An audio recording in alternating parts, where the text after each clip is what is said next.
We're waiting for the guy to move out of his bar. Thank you, sir. Thank you, sir. Drive along. Oh my god.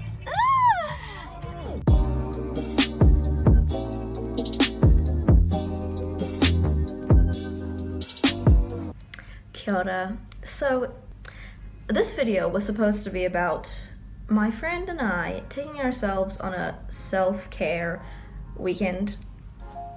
But while I was filming it, while I was editing it, it felt kind of materialistic, unrealistic, privileged, even. And I don't really want to be putting out that sort of message that self-care has to be bubble baths and spa treatments. So I thought I would record this little narration thing to voice my real thoughts on the topic of self-care. Self-care is really only something that I've started to understand recently, as in my third year of university. When I was in high school, or even earlier in uni, like first year and second year, I never really took care of myself, per se.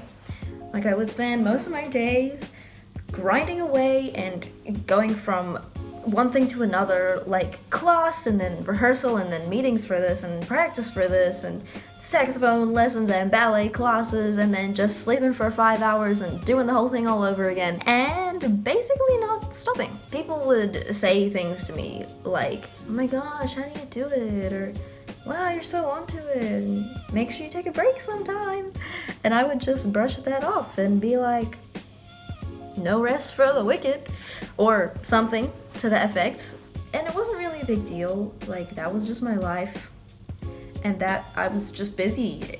That was just it. And I'm sure a lot of people would relate to that sort of productivity grind, where you're on the ball 24/7 and you're just working and you're doing everything all at once. But it's fine because that's just what you do. And like, yeah, that's all fine and dandy and, you know, you get stuff done.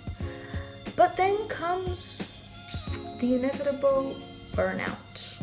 Another word that I didn't even have in my vocabulary until last year. I mean, maybe first year.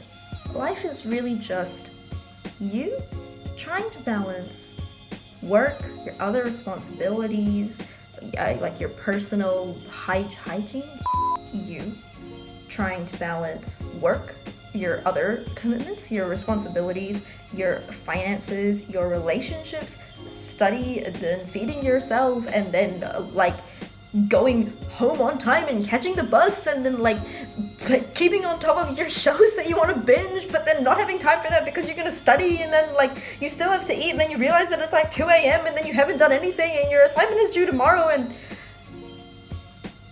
all of that, you know, just that wasn't even everything.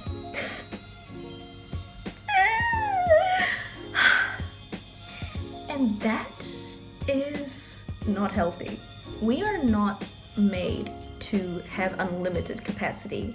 Having to juggle all of that stuff is tough, and it is not healthy if all you're doing is juggling and never putting down the balls, because soon you're gonna lose concentration and drop one of the balls, and everybody knows that unless you're some sort of expert extreme juggler, once you drop one thing, every other ball goes flying.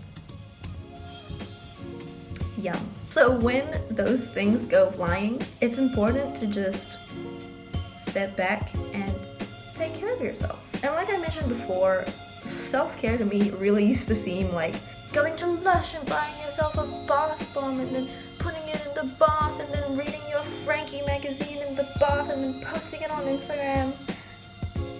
Because that is what everybody was posting on Instagram. And not to shame people, like, that is a form of self-care, and you can post whatever you want on Instagram. I'm just saying that is what I used to think self-care was.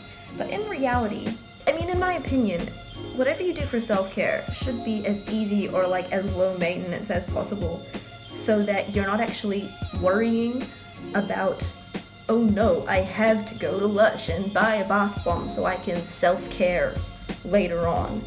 it should be easy so that the whole experience of taking care of yourself is actually relaxing rather than you starting to stress about self-care. Because like I said, life is already stressful. Yeah, so it should really just be something that you can do to rest and relax and like refuel your body. Self-care can be a nap, it can be sculling a glass of water, it can be staring out your window for 5 minutes and looking at the fantails out there and just appreciating nature. It can be cutting your nails, it can be writing a to-do list and then prioritizing it. It can be binging YouTube, binging Netflix, it can be listening to new music, it can be playing an instrument. You can cuddle your pet for self-care, you can go for a drive or a walk, or you can eat your favorite snack. You can even like change your outfit or have a shower or even just like tie your hair up in a different way so that you feel refreshed, you know? Self-care can just be vegging out on the floor. It can also be going to sleep and retrying whatever you were doing again tomorrow when you feel better. It can be playing video games, it can be organizing or cleaning your space, it can be stretching, meditation, doing art, making Play-Doh. I don't know. Play-Doh isn't just for 5-year-olds. You know, you can eat dessert before dinner. You can do whatever you want. There's not a recipe for self-care, and it's not a one-size-fits-all.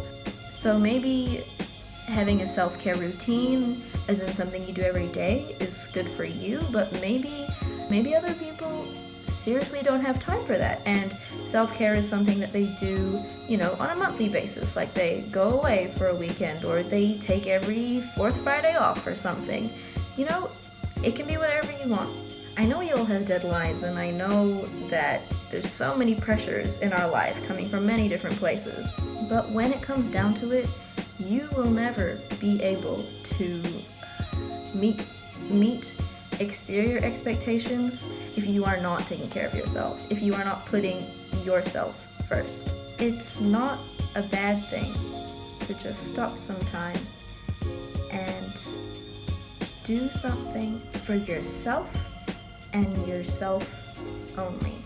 So yeah, find what feeds you and find what refuels your soul. And if you don't know what that is yet, that's chill. It doesn't even have to be one thing. Try out all the things I just mentioned. Give it a Google. There's so many ideas out there on the internet. I didn't film a proper ending, so it's editing Chloe. If all else fails, just go to bed and try again tomorrow. I know 2020 kind of feels like the end of the world, but we gonna get through this. I believe in you and the whole world. Maybe not Donald Trump, but we don't speak of that here on this channel. Okay. Mate wa no horo mai.